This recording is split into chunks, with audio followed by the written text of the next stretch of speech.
तो आदाब, नमस्कार, गुड इवनिंग, सत श्री अकाल। एक बार फिर आप तमाम लोगों का स्वागत है क्राइम तक की कहानी के इस एपिसोड में। उम्मीद है पूरी फैमिली अच्छी होगी। संडे काफ़ी गहमा गहमी भरा रहा, क्योंकि एक तरफ तो लखीमपुरी में जो कुछ हुआ बेहद अफसोसनाक। अपने देश में लगभग पिछले 1-1.25 साल से किसानों का आंदोलन चल रहा है और कई बार बात हुई, बात बनी भी नहीं। लेकिन जिस तरीके से कल लखीमपुर में जो कुछ हुआ उसने हर एक को दहला दिया। करीब 8 लोगों की मौत हो गई। इल्ज़ाम यह है कि एक केंद्रीय गृह राज्य मंत्री के बेटे ने अपनी गाड़ी से किसानों को रौंद डाला और अब किसानों की मांग ये है कि उनके खिलाफ FIR दर्ज हो, 302 का मामला बने, गिरफ्तारी हो। और उसको लेकर पूरे देश भर के किसानों में भी ज़बरदस्त गुस्सा है। तो वो मामला अभी भी चल रहा है। तमाम जो नेता हैं वो यूपी और लखीमपुर खीरी का दौरा कर रहे हैं और सरकार हालांकि अब कोशिश कर रही है कि मुआवजे और नौकरी के नाम पर इन लोगों का गुस्से को शांत किया जा सके। लेकिन अगर वाकई ये सच है कि जिस तरीके से किसानों के ऊपर गाड़ियों को दौड़ाया गया, रौंदा गया, मतलब आज के दौर में, आज के इस जिस वक्त से हम लोग गुज़र रहे हैं और जी रहे हैं, जहाँ पे ऐसी चीज़ों पे यकीन नहीं होता कि आज भी ऐसा हो सकता है। फिल्मों में कई बार ऐसा देखा है, दबंग लोग ऐसा करते हैं। लेकिन अगर किसी के विरोध प्रदर्शन को इस तरह से कुचला जाए, वो कहीं से भी जायज़ नहीं ठहरा जा सकता। डेमोक्रेसी यानी कि लोकतंत्र में विरोध हर एक का हक है और हर एक को अपनी बात रखने का भी हक है, आवाज़ उठाने का भी हक है। और हर एक को, लोकतंत्र की सबसे खूबसूरती ये है कि अगर हमें सरकार की कुछ चीज़ें पसंद नहीं है तो उसके ख़िलाफ़ बोलने का भी हक है। लेकिन अगर इस हक को, इस अधिकार को ताकत के बलबूते पर कोई रौंदने की कोशिश करे तो फिर इशारा सही नहीं है, ऐसा होना नहीं चाहिए। अब जुडिशल इंक्वायरी और बाकी सारी चीज़ें होंगी, देखिए उसमें क्या कुछ होता है। लेकिन फ़िलहाल ये है कि मामला गर्म है। तो एक तो खबर लखीमपुर खीरी की थी जो बेहद अफसोसनाक। दूसरी तरफ एक और ख़बर आई मुंबई से, फिर वही ड्रग्स, फिर वही NCB, नारकोटिक्स कंट्रोल ब्यूरो। अब दोनों चीज़ों को लेके कल बड़े कुछ लोगों से मेरी बात हो रही थी, फ़ोन पे भी, चैट पे भी। पता नहीं, मैं मतलब ये बड़ा पर्सनल है, लेकिन आप लोगों के साथ पहले कहानी शुरू करूँ, उससे शेयर भी करना चाहता हूँ। उसमें बात ये थी कि एक तरफ लखीमपुर सुलग रहा है, लखीमपुर खीरी में जो कुछ हुआ, और एक तरफ एक हीरो का बेटा है जो ड्रग्स में पकड़ा गया है, ड्रग्स ले रहा था या लेता था। तो क्या ये इतनी बड़ी खबर है? क्या ये राष्ट्रीय मुद्दा है? ये नेशनल इशू है? क्या हम उसको इतना दिखाएं और लखीमपुर खीरी को कम? क्योंकि चाहे आप न्यूज़ चैनल में ज़्यादातर आप देखें तो ये बातें हो रही थी। अब मैं इस पर कुछ बोलूँगा नहीं, आप सभी पढ़े लिखे समझदार लोग हैं, तो आप ही अपने हिसाब से सोचिए और जवाब दीजिएगा कि क्या सही था और क्या गलत है। लेकिन अफसोस होता है जब इस तरह की चीज़ें ज़्यादा प्रमुखता से और प्राथमिकता के साथ, चाहे सोशल मीडिया हो या फिर न्यूज़ चैनल हो, उस पर दिखाई जाए और एक वो मुद्दा जो लोगों से जुड़ा हुआ है, किसानों से जुड़ा हुआ है, वो शायद कहीं थोड़ा सा हाशिए पे चला जाए। तो NCB भी सुर्खियों में है, ड्रग्स भी सुर्खियों में है। हालांकि कहानी को फिर शुरू करूँ उससे पहले एक और कि इससे पहले भी सुर्खियाँ आपको याद होंगी। पिछले साल बड़े बड़े नाम याद होंगे आपको, कई नाम और भी आए सामने लेकिन गायब हो गए। बड़ी बड़ी हीरोइनों के भी नाम आए। NCB के दफ्तर में परेड भी हुआ उनका, मीडिया के कैमरे, दिन दिन भर खबरें, मैं भी उसमें एक शामिल था और लाइव इनपुट डिटेल देता रहा। क्या हुआ उन सब का? कहाँ गई दीपिका पादुकोण, उनका केस? कहाँ रिया चक्रवर्ती? कहाँ बाकी जो सारा अली खान? इसके अलावा और भी कई नाम आए थे। तो श्रद्धा कपूर, तो सारी चीज़ें 1-1.25 साल में कहाँ गई? जिस वक्त ये सब कुछ होता है बस उसी वक्त सारी एक गुब्बारा फूटता है, उसके बाद सभी केस भूल जाते हैं। और शायद NCB का भी यही है कि हो गया है अब तो, कि लाइमलाइट में जिस दिन आप बुलाते हैं, इंट्रोगेट करते हैं दफ्तर के बाहर, उन्हें पता है कैमरा है, सेलिब्रिटी है, सब ठीक 2 दिन 4 दिन कुछ दिन बीतता है, उसके बाद सब नॉर्मल। तो अगर अंजाम तक केस न पहुँचे तो ये भी एक अपने आप में सीरियस गुनाह है कि इतना वक्त बीत गया, आपने इतने लोगों को बुलाया, इंट्रोगेट किया, और फिर क्या हश्र हुआ कोई नहीं जानता। तो ये भी एक अपने आप में सवाल है। खैर, अब आते हैं आज की कहानी के ऊपर। कहानी आप लोग कल परसों से ही सब लगातार सुन रहे होंगे, सैटरडे रात से ही आ रही थी। एक क्रूज़ पे बीच समंदर में पार्टी होनी थी। मुंबई टू गोवा ये क्रूज़ यानी कि पानी का जहाज़ जो खूबसूरत होता है, महंगा होता है और उसमें किसी भी 5 स्टार होटल जैसी सारी फैसिलिटी और सुविधा होती है। मैं सिर्फ एक बार ऐसे क्रूज़ में बैठा हूँ, वो भी दुबई में, लेकिन वो बड़ा फैमिली जैसा माहौल था, उसमें म्यूज़िक था और डिनर था। तो एक तजुर्बा है, हालांकि मुझे बड़ा बोरिंग लगा इसलिए कि वो बहुत ही स्लोली दुबई के समंदर में जा रहा है, कुछ दूर तक जाता है। टोटल मिलाकर 2 से 3 घंटे का सफ़र था और फिर वापस। तो मैं, मेरी बीवी और बेटी, हम तीनों दुबई में बैठे। खाना मुझे बिल्कुल पसंद नहीं आया उस क्रूज़ का, और वो सफ़र भी कुछ ऐसा नहीं लगा कि कुछ एक्साइटमेंट हो सकता है। ये सब जो क्रूज़ में होता है इसमें ज़्यादा एक्साइटमेंट हो। तो उसी क्रूज़ पर एनसीबी यानी नारकोटिक कंट्रोल ब्यूरो 8 लोगों को पहले गिरफ्तार करने, हिरासत में लेने की बात करती है। इनमें से एक को छोड़ के बाकी 7 को शायद कोई जानता भी नहीं है। वो एक बादशाह खान यानी शाहरुख खान का बेटा आर्यन खान, और बस इस वजह से पूरा केस जो एकदम हेडलाइन, सुर्खियाँ सब हो जाती हैं। तो आर्यन खान को पकड़ा जाता है। आर्यन खान का ये था कि ड्रग्स लिया जाता है। हालांकि एनसीबी का कहना ये भी है कि उसके पास से ड्रग्स नहीं मिला, लेकिन उसके दोस्त जो है मर्चेंट, उसके पास से ड्रग्स मिला है। ये पूरा ऑपरेशन था क्या, कहानी क्या है इसके पीछे की? आर्यन खान, उसके दोस्त और 8 लोगों की और उन 1800 लोगों की जो इस क्रूज़ पे सवार थे, पूरी कहानी आज आपके सामने पेश है। बात 25 या 26 सितंबर की है, लास्ट मंथ, 25 और 26 सितंबर। एग्जैक्ट डेट में थोड़ा सा जो सोर्स थे वो कंफ्यूज थे, उन्होंने कहा लेकिन बिटवीन 25 और 26 सितंबर। मुंबई में जितने भी ये पानी के जहाज़ और क्रूज़ हैं, ये सब नेशनल इंटरनेशनल चलते हैं, इंडिया के अंदर भी, गोवा में भी, देश के बाहर भी। तो मुंबई इंटरनेशनल क्रूज़ टर्मिनल है एक, ये साउथ मुंबई में है।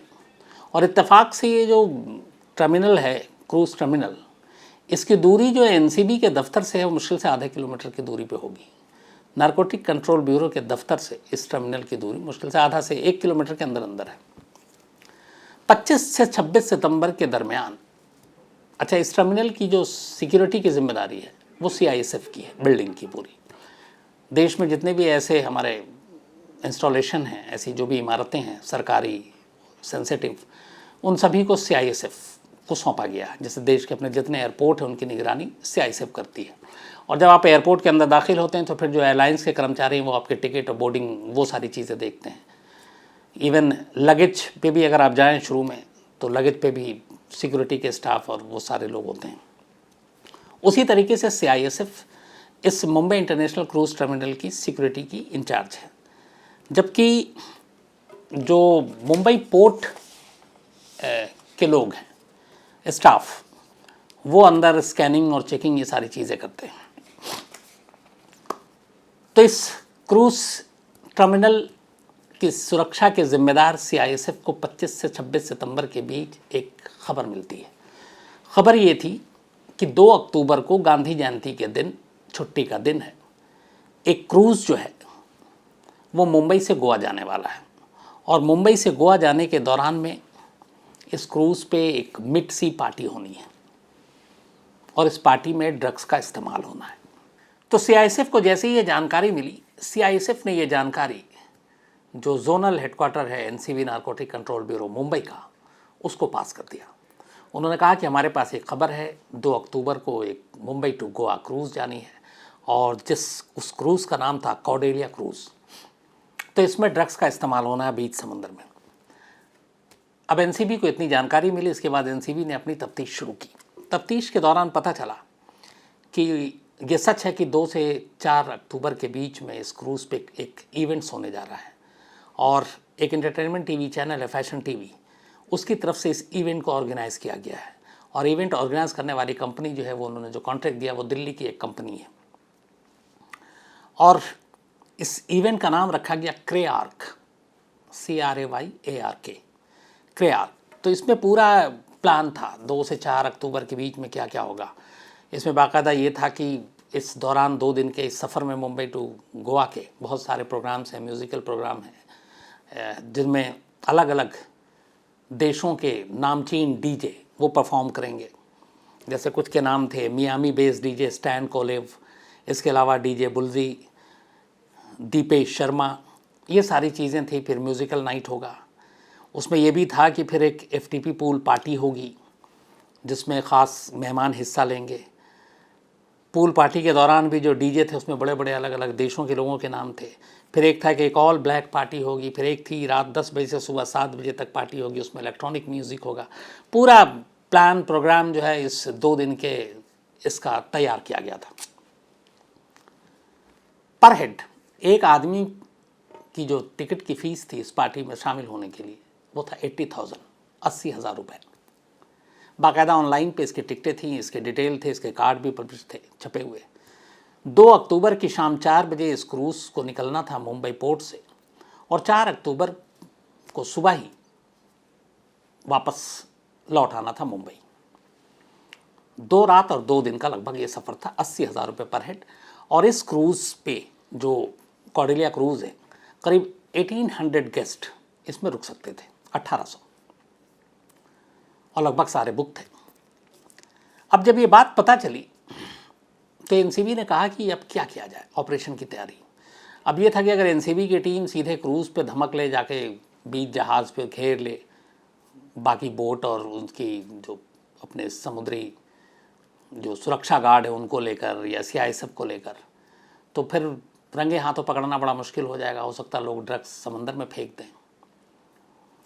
अगर यहीं पे मुंबई से जाने से पहले ही तलाशी ले लें तो फिर और भी मुश्किल है, रंगे हाथों कितने को पकड़ें। अब लेकिन अंदर जाकर तलाशी लें तो 1800 मेहमानों में से कौन कौन है जो ड्रग्स ले रहा है उसको देखना बड़ा मुश्किल काम है।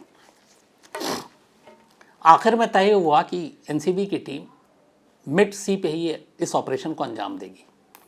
और एनसीबी को इससे पहले इसका तजुर्बा नहीं था। एनसीबी ने अब तक होटल में, लोगों के घरों पर, रेस्तरां में, बार में, इवन कारखानों में, कई जगह एयरपोर्ट पे, कई जगह ऐसी दबिश दी, छापे मारे, लेकिन समंदर में बीच में कभी एनसीबी ने इस तरह का कोई ऑपरेशन अंजाम नहीं दिया था। तो ये बड़ा मुश्किल था। जोनल डायरेक्टर समीर वानखेड़े, एक बड़ा नाम एनसीबी, आपको याद होगा रिया चक्रवर्ती सुशांत केस में समीर वानखेड़े का बहुत नाम था। वो इस वक्त बड़े कड़क और सख्त अफसर माने जाते हैं। तो उनको ये पूरी खबर मिली, उन्होंने कहा इस ऑपरेशन को लीड करेंगे। ऑपरेशन लीड करने की तैयारी शुरू हुई। सबसे पहले अब ये चेक किया गया ऑनलाइन कि प्रोग्राम प्लान है क्या। तो पता चला कि हाँ, ऐसी एक पार्टी है और बाकायदा ऑनलाइन इसकी टिकटें भी हैं। एक टिकट 80,000 रुपये की। अब एनसीबी का ये था कि अगर हम ज़्यादा लोगों को जहाज़ में भेजेंगे तो डाउट ना हो जाए।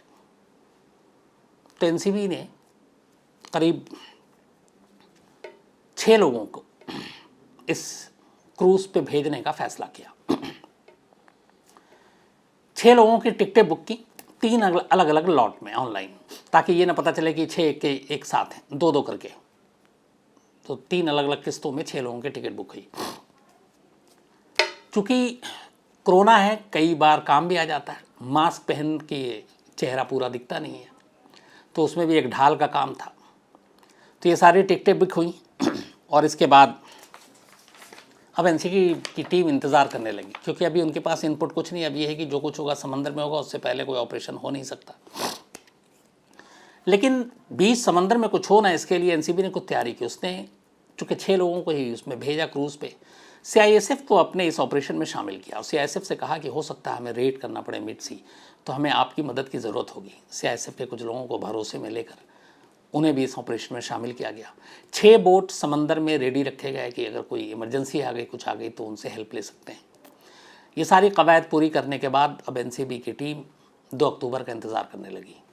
2 अक्टूबर की शाम 4 बजे इस क्रूज़ को रवाना होना था, लेकिन लोग 10 बजे से ही पहुंचना शुरू हो गए थे सुबह उस टर्मिनल पर। एनसीबी की टीम 6 अलग अलग 2-2 के ग्रुप में क्रूज़ पर पहुंच जाती है। क्रूज़ चूँकि अभी मुंबई पोर्ट पे ही है, तो समीर वानखेड़े और लगभग 15 से 16 और एनसीबी के लोग सादी वर्दी में उसी क्रूज़ के किनारे टर्मिनल पे अलग अलग फैल जाते हैं। अच्छा, जो एंट्री होती है तो वहाँ पे सीआईएसएफ की तलाशी होती है पूरे बिल्डिंग में पोर्ट की, और जो मुंबई पोर्ट गार्ड हैं ट्रस्ट, उसके लोग भी स्कैनिंग और सारी चीज़ें करते हैं। तो जब अब एक एक करके मुसाफिर मेहमान क्रूज़ पे जाने वाले आने लगे, सबकी तलाशी हो रही थी, सबकी स्कैनिंग हो रही है, चेकिंग हो रही है। एनसीबी की टीम उन सब पे नज़रें गड़ाए है, अलग अलग कोनों में खड़ी होकर। वो ये देखना चाहते थे कि इन तलाशी के दौरान में कौन कौन लोग, उनका बॉडी लैंग्वेज कितना बदलता है। क्योंकि अगर आपके मन में चोर है, आप कुछ गलत काम करने जा रहे हैं और तलाशी होती है, तो थोड़ा सा आपके चेहरे का रंग बदलेगा, रंग उड़ेगा, आपके चेहरे की हवाइयाँ उड़ेंगी, आपकी हार्ट बीट बढ़ेगी, ये सारी चीज़ें होती हैं। तो वो देखना चाह रहे थे कि कौन बिल्कुल लापरवाह और वैसे ही नॉर्मल आके तलाशी देके जा रहा है, कौन थोड़ा सा घबरा रहा है।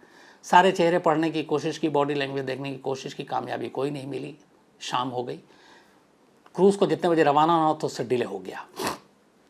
इस दौरान में शाम होते होते लगभग सारे मेहमान आ चुके थे, कुछ कुछ अभी बस आने वाले थे।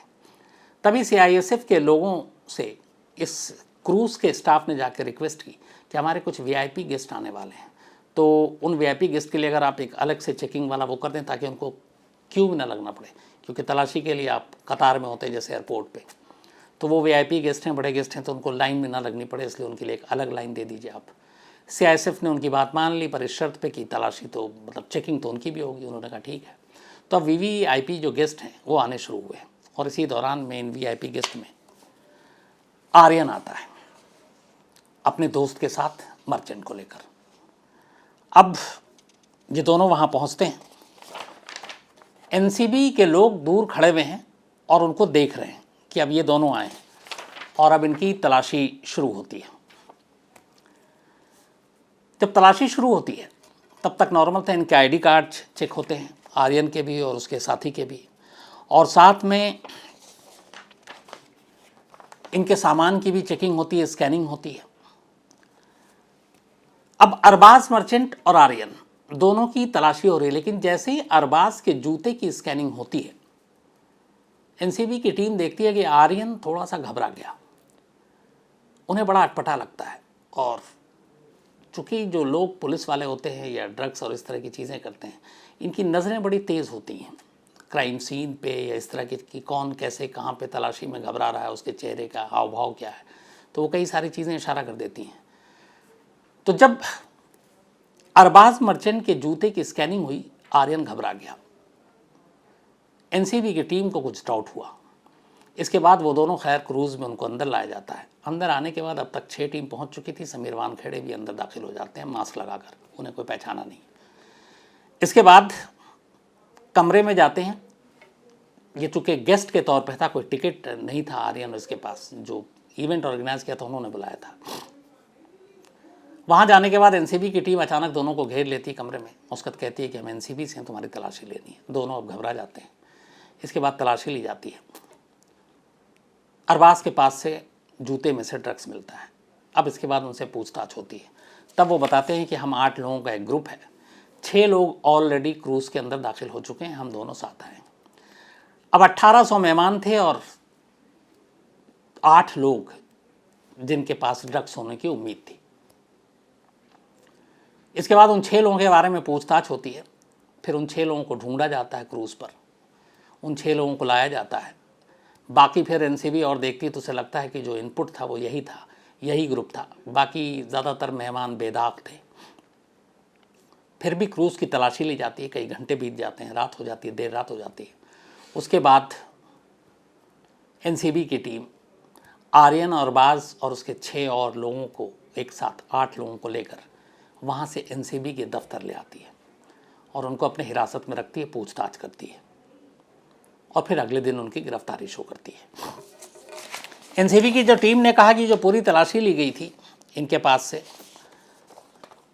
अरबाज, आर्यन और उसके जो 6 और लोग थे, 8 लोग, उनके पास से इन्हें टोटल 13 ग्राम कोकीन, 13 ग्राम कोकीन, 5 ग्राम MD, 21 ग्राम चरस और MDM के 22 पिल्स बरामद हुए। का ये भी कहना है कि इम्तियाज़ के जूते से मिला था और बाकी 6 लोगों से और मिला, लेकिन इसके अपने जूते और कपड़े में आर्यन के कोई ड्रग्स नहीं था। और NCB ने जो अपनी रिपोर्ट बनाई, जो कल कोर्ट में पेश किया था, उसमें भी यही था।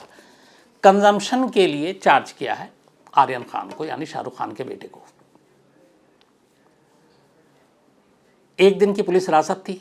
आज कोर्ट में दोबारा पेशी हुई है और आज कल परसों ज़मानत मिल जाएगी, क्योंकि कंजम्पशन का मामला है। अब अगर NCB ये साबित कर दे कि ड्रग्स के डील में, ख़रीदने में और बेचने में भी ये लोग इन्वॉल्व हैं, तो फिर मामला लंबा होगा। लेकिन मुझे नहीं लगता कि ड्रग्स खरीदने और बेचने के मामले में कोई ऐसे सबूत और प्रूफ और ये सारी चीज़ें जाएंगी, क्योंकि आपको याद होगा रिया चक्रवर्ती केस में भी यही हुआ था कि ड्रग कंजम्पशन की बात मानी थी, लेकिन ड्रग्स खरीदने और बेचने का फिर एनसीबी साबित भी नहीं कर पाई और वो मामला चला गया। तो इस तरीके से ये पूरा मामला सामने आया। सीआईएसएफ की एक इनपुट पर एनसीबी को ये खबर मिली, उसके बाद ये ऑपरेशन चला। बाद में क्रूज को जब इन 8 लोगों को उतारा गया तो उनसे कहा गया कि भैया अब आप लोग जाइए, क्योंकि 8 को छोड़कर लगभग 1792 लोग और भी उसमें सवार थे और सबने टिकट बुक करा रखी थी, इवेंट्स भी था। तो ये फिर क्रूज़ में बाकी सारे लोग मस्ती करते हुए गोवा पहुँचे और गोवा में रुके रहे। आज सुबह मंडे की मॉर्निंग को ये क्रूज़ वापस गोवा से फिर मुंबई पहुंच गया, उसी टर्मिनल पर जहां से ये कहानी शुरू हुई थी। और इसके पहुंचते ही फिर एनसीबी ने इस क्रूज़ की तलाशी ली और खबर ये आ रही कि तलाशी के दौरान कुछ और ड्रग्स मिले। लेकिन अब यहाँ सवाल ये उठता है कि जब सैटरडे को क्रूज़ पे इतनी बड़ी दबिश डाली गई, तलाशी ली गई, फिर छोड़ दिया गया, सब गोवा चले गए, पूरे क्रूज़ में तमाम मेहमानों को ये पता है क्योंकि वही मेहमान गोवा से वापस मुंबई लौटे हैं, फिर भी 2 दिन बाद इस क्रूज़ की तलाशी के दौरान और भी ड्रग्स मिलना, तो 2 चीज़ें हैं, या तो एनसीबी ने उस दिन ढंग से तलाशी नहीं ली, या फिर ये इतने तमाम लोग बेवकूफ़ हैं जिन्हें पता है कि एनसीबी के रडार पे हो सकता है वापस जाकर अभी अभी ताज़ा ज़ख्म मिला, अभी अभी तो तलाशी हुई, फिर भी इतने हौसले के साथ ड्रग्स यूज़ कर रहे हैं कि ड्रग्स वापस पकड़ा जा रहा है। ये सवाल और ये बात गले नहीं उतरती। लेकिन खैर, फिर से एक बार एनसीबी सुर्खियों में है, फिर से एक ड्रग्स का मामला है। 2-4 दिन और होगा शायद, अगर बेल मिल गई तो शायद मामला रुक जाएगा, और अगर बेल अभी नहीं मिली, जेल ही रही, तो 2-4 दिन तक आपको यही खबरें और यही सारी चीज़ें सुनने को मिलेंगी। तो कहानी में तो आज इतना ही, लेकिन मैं कहानी ख़त्म करूं उससे पहले क्राइम तक फैमिली मेम्बर के बहुत सारे लोगों का जन्मदिन और कुछ कहानियों की फरमाइश। सविता जी हैं, आज इनका जन्मदिन है, हैप्पी बर्थडे सविता जी। संकटा प्रसाद जी ने भेजा है, इनकी पत्नी है, तो थैंक यू संकटा जी और हैप्पी बर्थडे सविता जी। इसके अलावा लीलाधर सोनूले हैं, आज इनका जन्मदिन है, आपको भी जन्मदिन की बधाई। डॉक्टर साहेब राव सोनजी पाटिल, हैप्पी बर्थडे, ख़ास तौर पर आपको जन्मदिन की वाकई बहुत बहुत शुभकामनाएं सोनजी पाटिल साहब, और ख़ास भी है ये इनका 99वां जन्मदिन है, 99th बर्थडे है।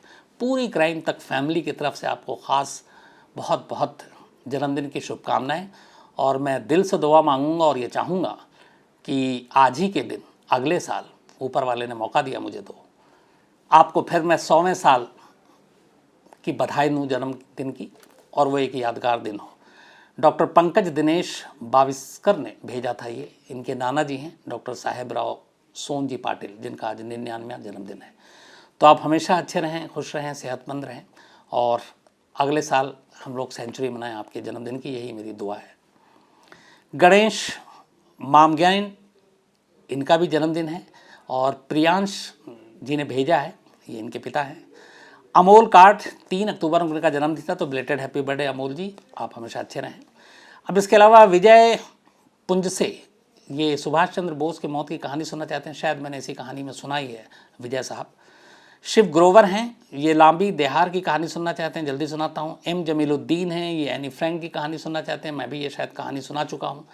मनोज राठौर हैं, ये फ्रांसिस या फ्रैनीज जेवियर की कहानी सुनना चाहते हैं, मैं ज़रूर सुनाऊँगा। हर्ष पाटिल हैं, ये भी एक कहानी सुनना चाहते हैं चार्ल्स मैनसन की। इसके अलावा लाली राज हैं बिहार से, विकास सरोज हैं, ये सऊदी प्रिंस की कहानी सुनना चाहते हैं। अल्पेश कुमार हैं, अमन रावत हैं, दरवेश हैं, आदर्श पांडे हैं, चंदनदीप हैं, और ये कनॉट प्लेस इनकाउंटर हुआ था 1997, शायद राठी थे उस वक्त, उसकी कहानी सुनना चाहते हैं, मैंने उसको कवर किया था, शायद मैं आपको ज़रूर सुनाऊंगा। इसके अलावा जल्पेश पटेल हैं, आपने भी कहानी की फरमाइश की, आप सबकी कहानी बारी बारी से ज़रूर पूरी होगी। पर आज कहानी में इतना ही, अब आपसे मुलाकात होगी कल रात 9 बजे, तब तक अपना ख्याल रखिएगा। Thank you very much.